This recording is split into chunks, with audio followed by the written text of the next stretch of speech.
I should have never stopped. I should have kept driving, even on an empty tank. But the fuel gauge was on E, and the only thing between me and total darkness was a dimly lit gas station at the edge of the woods. The moment I stepped inside, I knew something was wrong.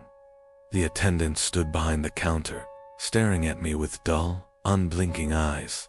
His uniform was dusty, his skin pale, his expression hollow. "You lost?" he asked, his voice flat. I shook my head. "No, just need some gas." He nodded once. "Pump 4. I pulled out my wallet. "How much for a full tank?" His lips twitched upward, in something that was almost but not quite a smile. "No charge." I froze. "What? Gas is free tonight." Every instinct in my body screamed, "Get out." But I needed to leave this place, so I forced a stiff nod and hurried back to my car. The pump clicked into place. The numbers on the screen started running, and that's when I saw it. A man stood at the edge of the trees, just beyond the stations. Flickering lights. His face was obscured by the darkness, but his eyes, they glowed. My stomach dropped. Then another figure appeared beside him, and another, and another. More of them, stepping forward. One by one, their glowing eyes locked on me. I turned to the station. The attendant was still staring at me. "You should hurry," he said softly. I ripped the pump out of the car, spilling gas onto the pavement. I didn't care. I threw myself into the driver's seat, turned. The car didn't start. The figures were moving closer now, slowly, deliberately. I twisted the key again, nothing. The attendant sighed. "They don't like it when people stop here." I turned. Panicked. "Who are they?" His dull eyes met mine. "Customers." My blood ran cold. The first figure stepped into the gas station's light dot. It was me, same clothes, same terrified expression. A loud knock rattled the driver's side window. My own face stared back at me, grinning. The car roared to life. I didn't think I just drove. The station disappeared in my rearview mirror, swallowed by the dark. Didn't stop until I was miles away. When I finally dared to check my gas gauge, it was still empty.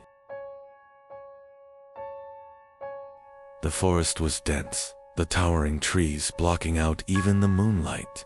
My breath fogged in the cold air as I followed the dirt path, my phone's flashlight barely piercing through the thick mist curling around my ankles.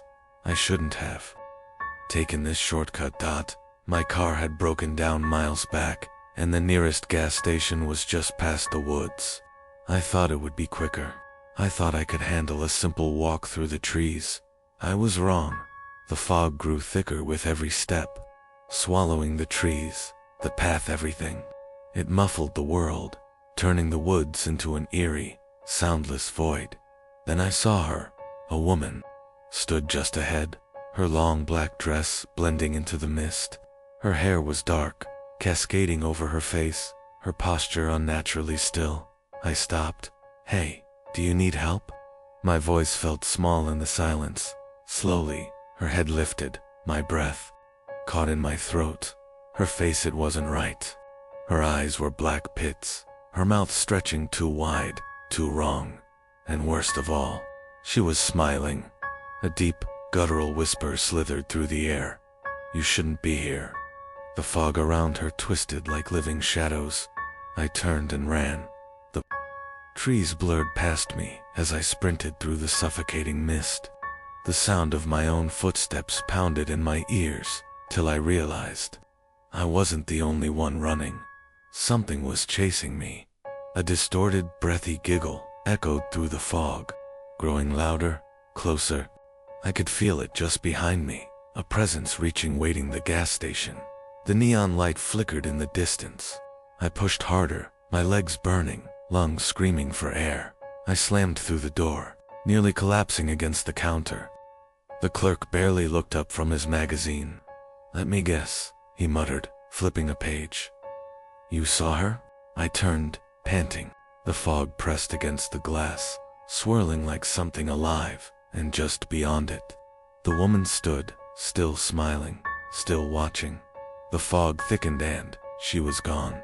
I never took that shortcut again, but sometimes, when the fog rolls in, I swear I see her standing just beyond the trees, waiting. I don't know why I decided to take the forest trail. Maybe I was tired of waiting for help on that empty road. Maybe I thought it would be quicker. But as I walked through the gnarled trees, the night pressing in around me, I felt that something was off. It wasn't just the unnatural silence. It wasn't just the cold air thick with the scent of damp earth. It was the gas station. It stood there, flickering neon sign buzzing in the dark. The same gas station I had seen miles back before my car broke down. The exact same one. I stopped. My stomach twisted. That wasn't possible. I had been walking straight toward town. How the hell was I back here? The glass door slid open with a creak. A man stood inside, staring at me from behind the counter. His face was eerily blank. "You lost." His voice was flat, emotionless. I swallowed hard. "I think so. This place I don't understand. I was walking toward town, but I keep ending up here." The man nodded, as if he had heard it 100 times before. "Yeah," he muttered, lighting a cigarette. "That happens." I frowned. "What do you mean?" He exhaled a long trail of smoke. "Once you enter the woods, you don't leave. You just come. Back here?" The hair on my arm stood up. "That's insane." He shrugged. "Sure is." I turned back toward the forest. No way. No way. This was real. I just had to keep walking, get back on the road. But as I took a step forward, the neon sign flickered and suddenly, I was standing at the entrance again. I never moved. A cold sweat broke over my skin. I turned to the clerk. His blank stare hadn't changed. "How do I get out of here?" My voice barely came out as a whisper. "You don't," he said simply. "But if you're lucky, something will take your place." The door creaked open. A man walked in. My heart stopped. He looked just like me. Same jacket, same expression of terror, frozen on his face. The clerk smiled. "Looks like you're free to go." I didn't think I just ran, but as I reached the road, the cold realization settled in my chest. I had escaped, but whoever that was, he hadn't, and someone had to take my place.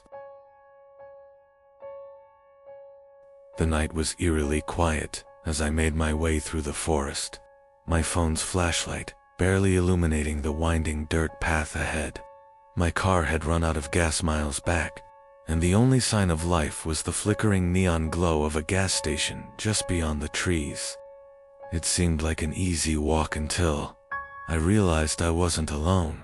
At first, it was subtle, the sound of footsteps crunching the leaves behind me, perfectly synchronized with my own. I stopped. The sound stopped. A chill ran down my spine. I forced a laugh. "Hello? Anyone there?" No response. Just the whisper of the wind through the trees. I kept walking, but faster this time. The footsteps followed. Every time I stopped, they stopped. Every time I moved, they moved. My pulse pounded in my ears. Someone or something was mimicking my every step. Then I saw it, a figure, just a few paces behind me, standing deathly still. My heart slammed against my ribs. "Who are you?" I shouted. The figure didn't move, didn't speak, but something was wrong. I pointed my flashlight at it, tanned. My blood ran cold. The figure was me. Same clothes, same height, same terrified expression.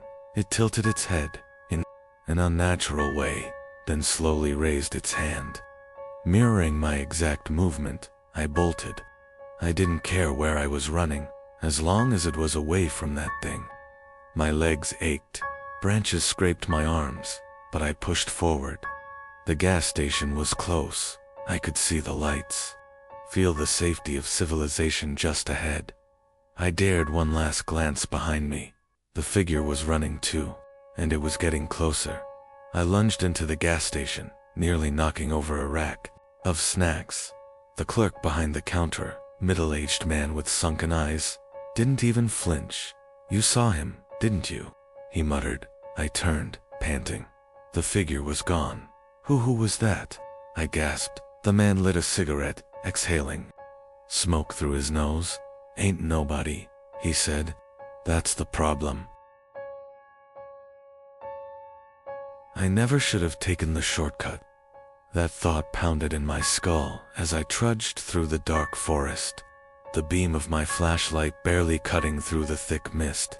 My car had broken down on an old highway, and the only sign of civilization was a flickering neon light in the distance and old gas station. The problem: a dense patch of woods stood between me and it.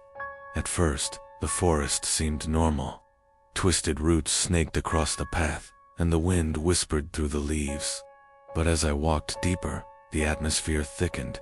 The trees loomed, taller, their bark gnarled like grotesque faces. I could hear my own breath, ragged and shallow, but something else, something moving behind me. I stopped. The crunch of twigs stopped as well. My heart pounded. I turned, flashing my light through the dense trees. Nothing. Just darkness stretching in all directions. I forced myself to keep moving, but the deeper I went, the stronger the sensation became, that horrible, primal feeling of being watched. Then, a whisper slithered through the trees. "You shouldn't be here." The voice was barely audible, like a breath against my ear. I spun around. Again, nothing. That's when I saw it. A figure stood between the trees, just at the edge of my vision. It was tall and impossibly thin, with elongated limbs and hollow, glowing eyes. The moment I looked at it, my body locked in place. I couldn't move. I couldn't breathe. It tilted its head.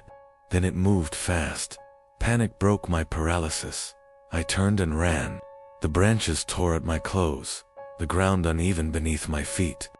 Behind me, the thing followed, its limbs cracking unnaturally as it lunged between trees. The gas station was close. I could see the flickering light through the trees. If I could just make it. I burst out of the woods, my legs aching, my lungs burning. The gas station's fluorescent lights spilled onto the cracked pavement. I sprinted toward the door and slammed inside, gasping for breath.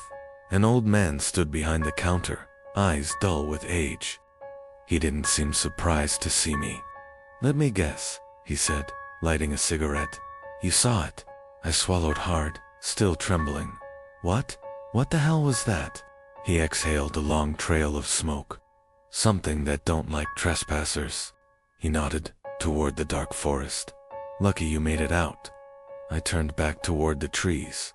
The mist had thickened.